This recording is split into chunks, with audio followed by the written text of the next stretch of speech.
बिस्मिल्लाहिर्रहमानिर्रहीम। अस्सलाम वालेकुम नाज़रीन कराम, मैं हूं मखदूम शहाबुद्दीन और आप देख रहे हैं मेरा फेसबुक और यूट्यूब चैनल। उम्मीद करता हूं आप सब लोग बखैर वाफ़ियत होंगे और जहां भी होंगे अपने अहले खाना समेत खुश भी होंगे और महफूज भी।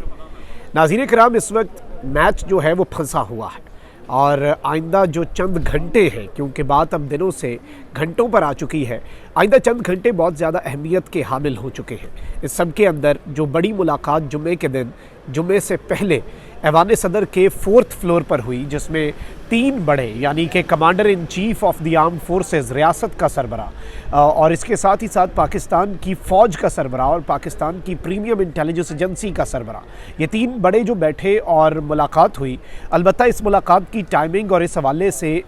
इस मुलाकात में क्या कुछ डिस्कस हो सकता है, उस हवाले से दावे भी हो रहे हैं, ख़बरें भी हैं और बहुत कुछ मार्केट के अंदर ऑलरेडी मौजूद है। लेकिन इस मुलाकात के मदरजात जो हैं वो ज़ाहिरी बात है कि इन 3 अफराद के पास ही होंगे, क्योंकि गैर मुतल्लका अफराद का ऐवान सदर के 4th फ्लोर पे जो दाखिला है वो भी उस टाइम पे बंद था। बड़ी ये क्लासिफाइड किस्म की मीटिंग थी और इस मीटिंग के हवाले से यूजुअली होता है कि प्रेस रिलीज़ भी आते हैं, सब कुछ होता है। लेकिन अब कुछ ऐसे पहलू हैं जिनकी वजह से अब कुछ खदशात बढ़ते जा रहे हैं और इस वक्त जो बातचीत है वो शुरू हो चुकी है और मामलात के ऊपर जो डिस्कशन है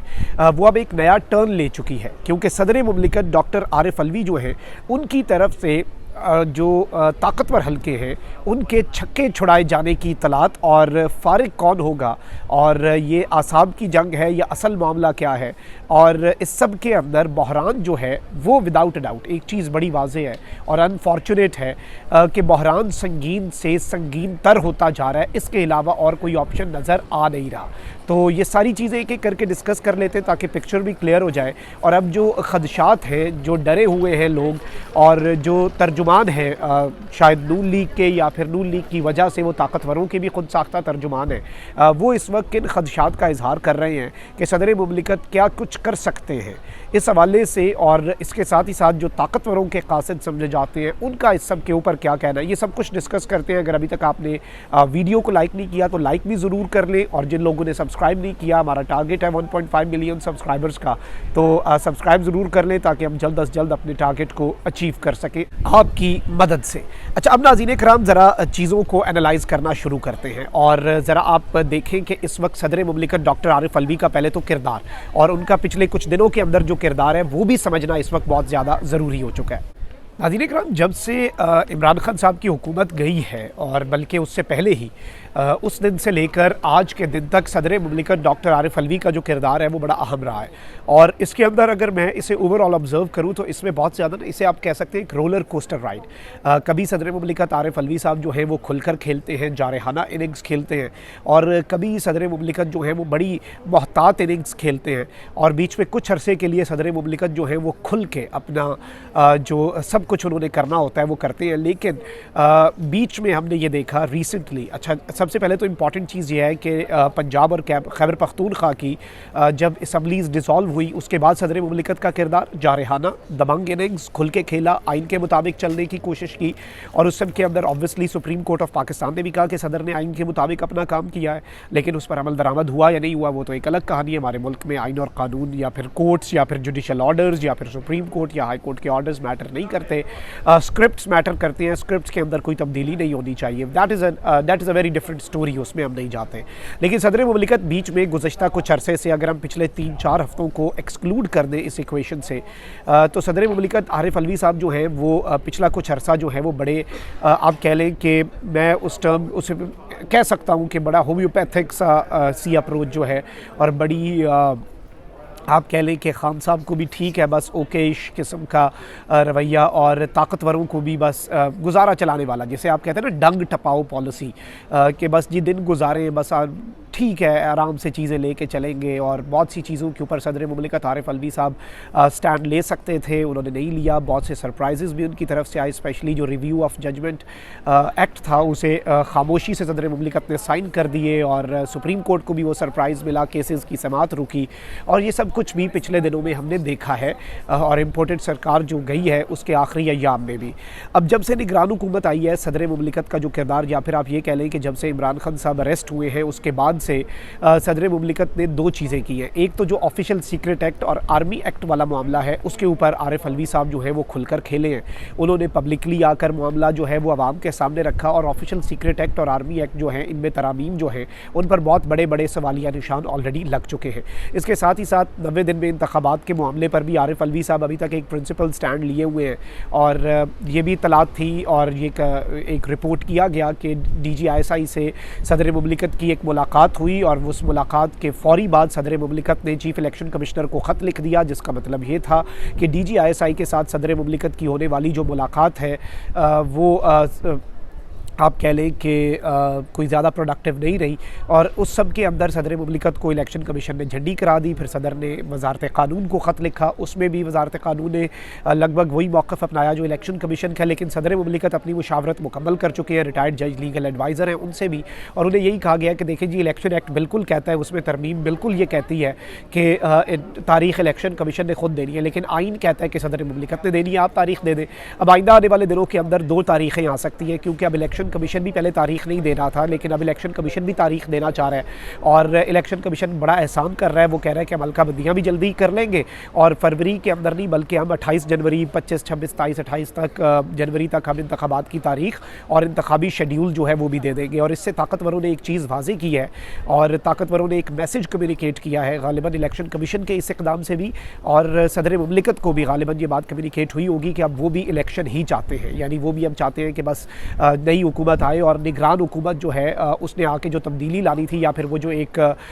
था बयानिया या फिर एक प्लान था कि 2 साल तक निगरान हुकूमत आके आवाम को रिलीफ दे, मुल्क को डगर पे चलाए, लोग जो हैं वो इलेक्शंस की ज़रूरत को ही भूल जाएं और फिर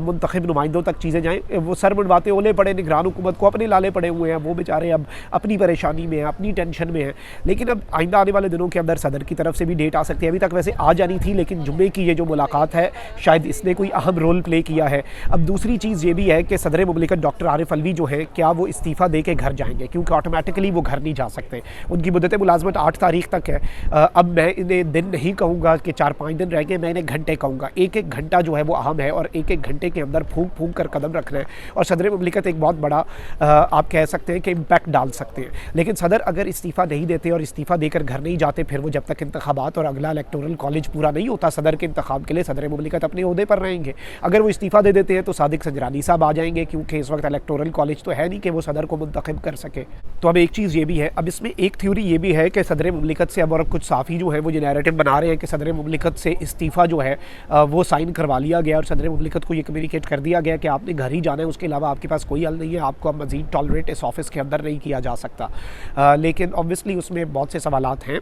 और बहुत सी चीज़ें हैं और ये एक बहुत बड़ा कंसर्न भी हो सकता है और कुछ साफ़ियों ने इस हवाले से दावा भी किया है। लेकिन एक चीज़ बड़ी क्लियर है और ये भी कहा जा रहा है कि सदर मुमलिकत अब लाहौर जा चुके हैं ना, उन्होंने 7 तारीख को वापस आना है, अगला दिन तो उनका आखिरी दिन होगा ऑफिस में, इन बैड केस के अगर वो इस्तीफ़ा दे के अपनी मुद्दत पूरी करके चले जाते हैं। तो उस केस के अंदर ये भी कहा जा रहा है कि शायद सदर मुमलिकत को ये मैसेज दिया गया हो कि देखें जी आपने तो लाहौर चले जाना है, तो बस ठीक है, ये आखिरी दिन था, वर्किंग डे था, तो आपसे अलविदाई मुलाकात भी कर ली रियासत के सरबराह से,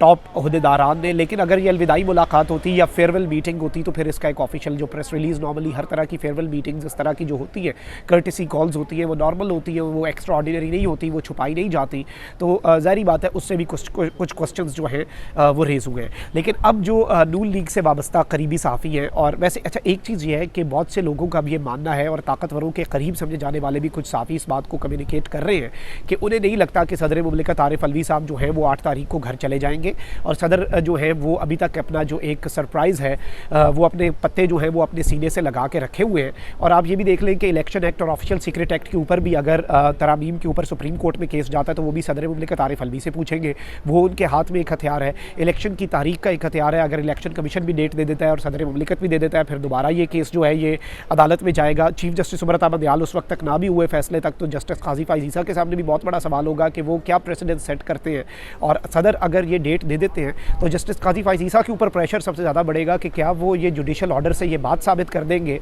कि एक तरमीम जो है एक्ट के अंदर वो मुक़द्दम है आइन से। अलबत्ता आइन मुक़द्दम होता है, आइन में तरमीम के लिए 2/3 मेजॉरिटी चाहिए होती है जो पिछली हुकूमत के पास नहीं थी। तो काजी फ़ाइज़ ईसा साहब भी एक ऐसी लेगेसी छोड़ेंगे और ओपन एंड शट केस के अंदर उन्हें पता नहीं फिर कुछ पता नहीं कैसे अगर वो इसे, क्योंकि इन्हें उम्मीदें हैं ना, ये नैरेटिव बनाते हैं कि काजी साहब जो है वो आके पता नहीं क्या कर देंगे, सब कुछ ठीक हो जाएगा, काजी साहब आउट ऑफ द वे जाएंगे, इनकी सहूलतकारी करेंगे। मुझे तो उनसे ये उम्मीद नहीं है कि वो इनकी सहूलतकारी करेंगे नून लीग और इन सब की, लेकिन उनकी बातों से यही लगता है, वो ये परसेप्शन बनाते हैं कि काजी साहब आते साथ सब कुछ ठीक कर देंगे, एवरीथिंग विल बी फाइन। लेकिन अब यहाँ पर जो नून लीग से भी वाबस्ता साफ़ी है और जो ज़ाहिर बात है नून लीग के क़ुर्ब की वजह से ताकतवरों का क़ुर्ब भी रखते हैं और ताकतवरों के भी फ़िलहाल तर्जुमान है। जब नून लीग ने या मियां नवाज शरीफ साहब ने खुल के वार करने शुरू कर दिए तो फिर ये भी आप देखेंगे कि खुल के वार करेंगे। अब वैसे ये भी चीज़ है कि इसहाक डार साहब भी ताकतवरों के बहुत करीब है, कमरान टिसोरी साहब भी नवाज शरीफ साहब से मिले और उन्हें भी गालिबन यही पैगाम दिया गया कि आप जो लोगों के नाम ले रहे हैं उनमें चलें जुडिशरी के ऊपर, तो जो आपने करना है इदारे के हवाले से ज़रा आप हाथ हौला रखें। क्योंकि देखें बाजवा साहब के साथ ना, जब बाजवा साहब रिटायर हुए और उसके बाद एक शोहदा की तकरीब हुई, army chief general Asim Munir ने बाजवा साहब को अपने साथ बिठाया। उस वक्त नून लीग वालों ने लुडियाँ डाली कि ये इमरान खान को बड़ा वाज़ेह पैगाम दे दिया आर्मी चीफ ने। ये पैगाम फिर अब समझ आ रही होगी कि सिर्फ इमरान खान के लिए नहीं, नवाज शरीफ के लिए भी था, और नवाज शरीफ इस सिचुएशन में जो बाजवा साहब पे अब इल्ज़ामात लगा रहे थे उनके लिए भी तो ये पैगाम ही है। तो इस सब में अब इम्पॉर्टेंट चीज़ जो है वो यही है कि सदर मुमलिकत का सरप्राइज़ और नून लीग के करीब समझे जाने वाले साफ़ी जो हैं वो अब इस हवाले से दावे कर रहे हैं और उन्हें ये लग रहा है और उनकी इंस्टिंक्ट अब गालिबन कोई इन्फॉर्मेशन है या नहीं है वो एक अलग चीज़ है, लेकिन चीज़ें उस तरफ को जा रही हैं। ऑल्दो